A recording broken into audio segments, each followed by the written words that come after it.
For years, we've been calling Auston Matthews the best scorer in the league. Some were even doing the math and wondering if he could actually one day leapfrog Ovechkin as the highest goal scorer of all time.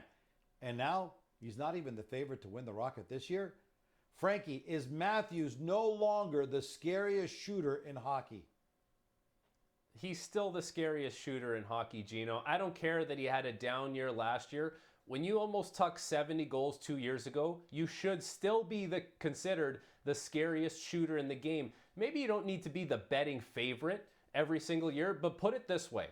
Every year, Auston Matthews should be in the top 5 in NHL in goals. Now, that doesn't necessarily mean that it has to be 60 or 55 or 50. That's all going to depend. What is the ecosystem of the NHL? Because 2 years ago, when he had 69, there was a bunch of 50 goal scorers. Last year, there was only one 50-goal scorer, and it was Leon Draisaitl, and the other players were in the 40s. But the guys like Draisaitl and Pastrnak and Auston Matthews, like those guys should always be up at the top of the goal-scoring race, with Auston Matthews really being, 1 or 2 on any given year. He absolutely should be considered, one of, if not the scariest shooters in the NHL. That has to be part of the Auston Matthews experience because from the moment he stepped in the league, he really has been, one of the best goal scorers at even strength and even on the power play. He's just way too good of a shooter to not be considered the scariest guy. Okay, Frank, I'm going to push back on this a little. Yes, 69 goals 2 years ago, only 33 last year. I understand he wasn't 100% healthy. I get that. But he's also got a new head coach with a much more defensive system. Is it simply not possible for Matthews to rack up goals like he used to now that Craig Berube and his system are running this team?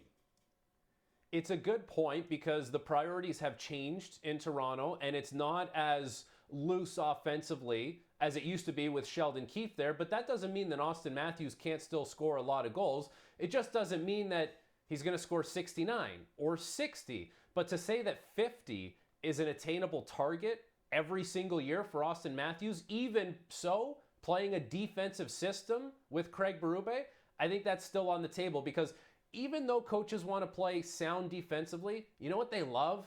They love winning games and scoring goals and feeling like you put the other team out of reach. And how do you do that? A guy who's a game breaker like Auston Matthews has to be afforded the opportunity to do what he does best. So yes, they're going to play defensively sound and responsible, and Auston Matthews is going to have to be a really good two-way centerman, which he is and will continue to be.